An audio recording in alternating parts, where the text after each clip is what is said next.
오늘 말씀은 므낫세와 아몬이라고 하는 이 유다의 두 왕에 대한 이야기를 하는데요.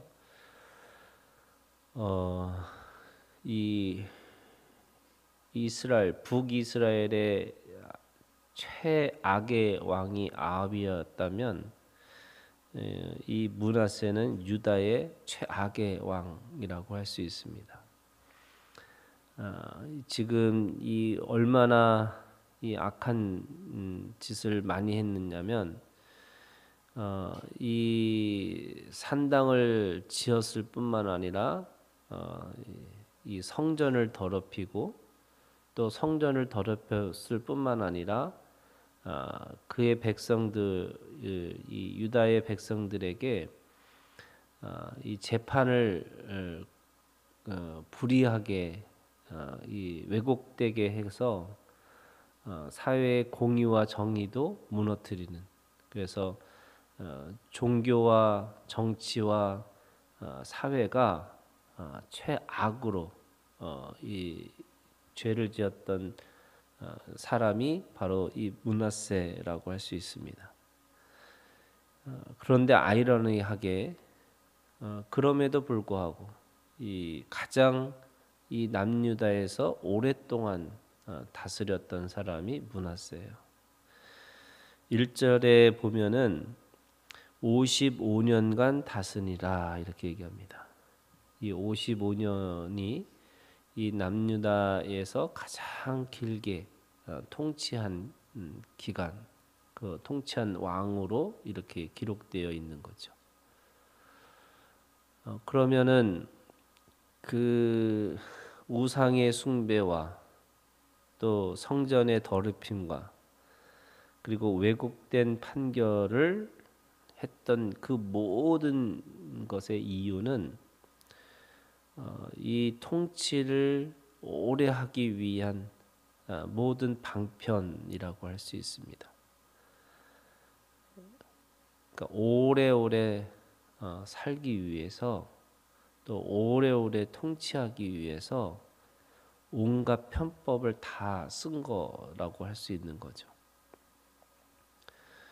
우리가 이 목적과 수단을 헷갈리게 되면 이게 자신이 가지고 있는 기준이 어떤 건지를 모르면 이 극악의 행동을 하고 살아가는 거죠. 그런 의미에서 하나님은 두 가지 얘기를 말씀하세요. 첫 번째는 이 가지고 있는 이 므낫세의 이 죄에 대해서 13절에 있는 말씀에 이렇게 시작합니다. 내가 사마리아를 잰 줄과 아합의 집을 달인보던 추를, 이렇게 했죠. 그 북이스라엘의 가장 극악무도한 아합의 기준을 이 므낫세에게 또는 남유다에게 들이대겠다, 이렇게 말씀하시는 거예요. 이 잰 줄과 달인보던 추라고 하는 것은 하나님의 다림줄을 얘기하는 거죠. 하나님의 기준을 말씀하시는 거예요. 하나님의 기준은 말씀, 긍휼과 공의와 정의라고 하는 그 기준 안에 있는 거예요. 왜 다림줄이 내려질까라고 생각해 보면요, 자기가 볼 때는 자기가 맞다고 생각하는 거예요. 그래서 무엇이 기준인지 모르는 것 속에서 그 다림줄을 내리면 그 다림줄은 자기 스스로가 생각했던 기준이 아니고 하나님의 기준의 어긋남을 보여주는 것이 다림줄인 거예요. 우리는 자기 감정, 자기의 기준 또는 자기의 편견에 사로잡혀서 하나님의 말씀조차도 왜곡하는 거거든요.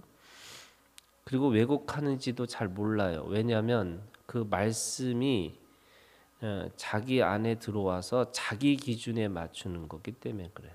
네, 이 다림줄은 하나님의 기준이라는 거예요. 하나님의 기준이 내려지면 그가 얼마나 하나님의 기준에 어긋난다는 것을 보여주는 그 다림줄이 있는 거죠. 두 번째는요, 이 므낫세가 얼마나 큰 죄를 짓고 살았는지 그 가지고 있는 그 죄가 이렇게 표현하고 있습니다. 11절에 유다 왕 므낫세가 이 가증한 일과 악을 행함이 그 전에 있던 아모리 사람들의 행위보다 더욱 심하였고 또 그들의 우상으로 유다를 범죄하게 했도다. 이게 무슨 말이냐면요, 아브라함이 가나안 땅에 들어갔어요. 근데 그 가나안 땅에 들어가서 정착을 끝까지 못했던 이유 중에 하나가 그리고 애굽으로 그들이 들어갈 수밖에 없었던 이유 중에 하나가 그 가나안 땅의 그 족속들의 죄가 아직 관영하지 않았다, 이렇게 표현하고 있어요.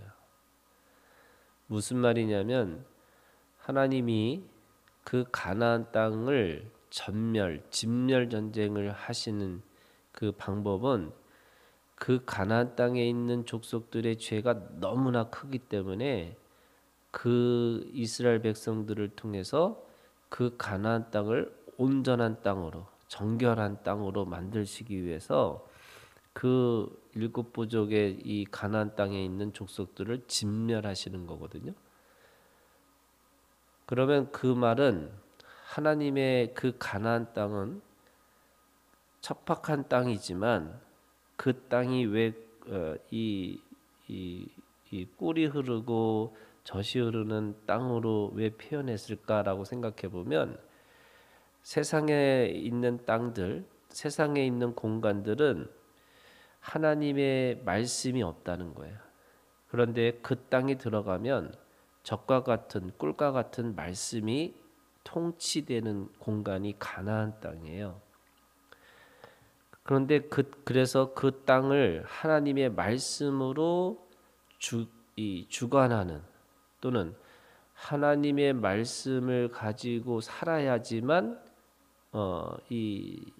그 땅에서 살아낼 수 있는 그 땅으로, 그 공간으로 만드셨다는 거예요.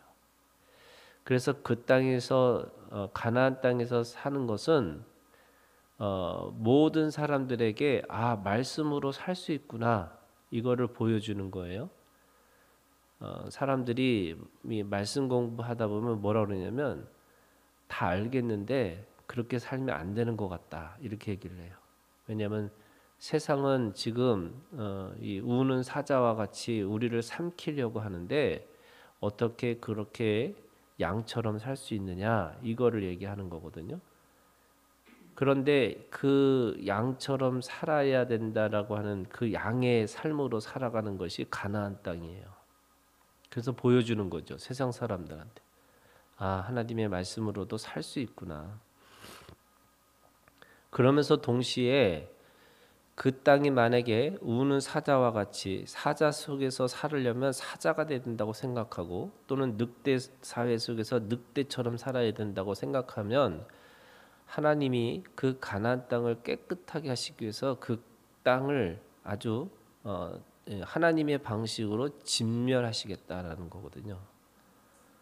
지금 뭐라고 그러냐면 이 아모리 사람, 이게 이 가나안 땅에 거주했던 이 이방 족속의 한 족속이에요. 이 가나안 족속이에요.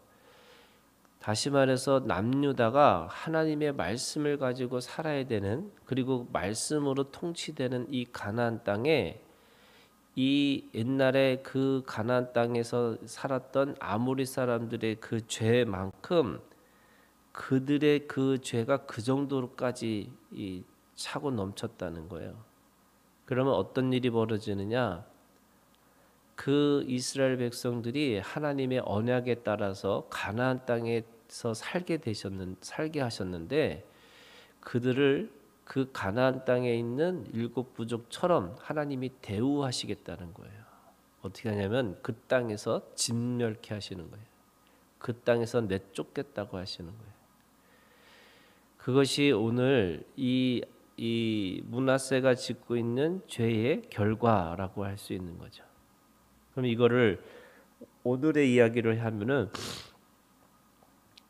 교회라고 하는 공동체 안에 예수 그리스도의 터 위에 믿음으로 세워지고 그 믿음 안에서 서로 존중하고 또 신뢰하고 또 사랑하고 이해하면서 살아가는 그 하나님의 공동체를 세워주셨는데 그 공동체가 예수 그리스도의 터와 예수 그리스도의 진리의 말씀으로 세워지지 않으면 그것이 곧 무너질 수밖에 없다.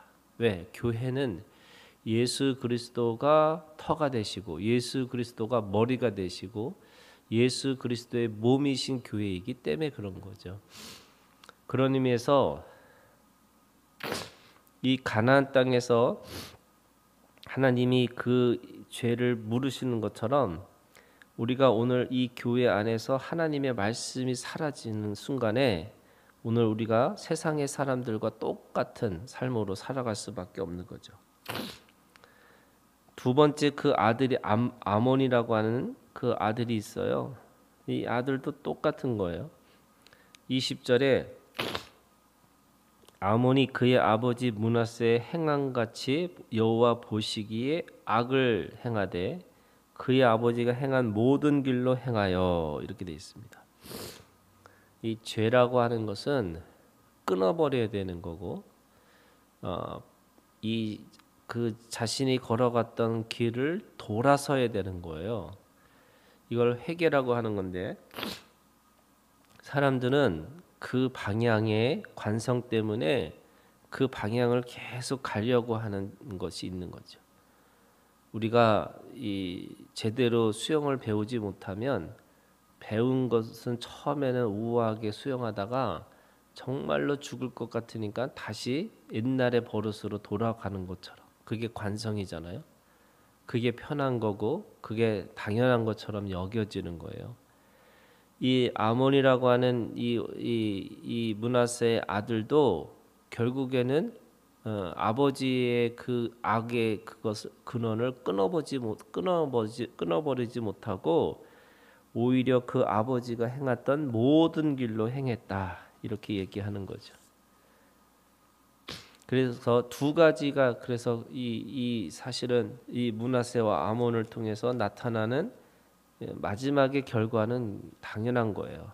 이 바벨론에게 끌려가는 거고요. 그리고 이 아몬은 아예 자기의 신복들에게 죽임을 당합니다.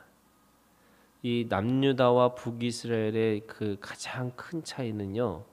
북이스라엘은 이 왕가가 바뀌고 그리고 서로 죽이면서 왕이 되는 일들이 비일비재했어요. 근데 유다는 이 남유다는 그 다윗의 자손에 의해서 계속해서 이어져 가는 그런 역사들이 있는 거예요. 그렇기 때문에 죽고 그 아들이 왕이 되는 건데 이 아몬은 그 신복들에 의해서 반역에 의해서 죽임을 당합니다.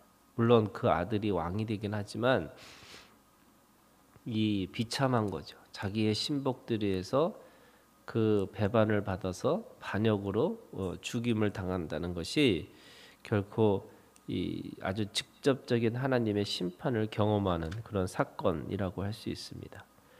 오늘 우리가 주님 안에서 이 진리의 터 위에 하나님의 공의와 하나님의 은혜를 통해서 세워지는 그 공동체, 교회 공동체를 만들어가는 것이 오늘 우리들의 믿음이라고 이야기하고 있습니다. 오늘도 주님 안에서 그 믿음을 지키면서 그 믿음의 공동체를 만들어가는 오늘 우리가 되기를 주님의 이름으로 축원합니다.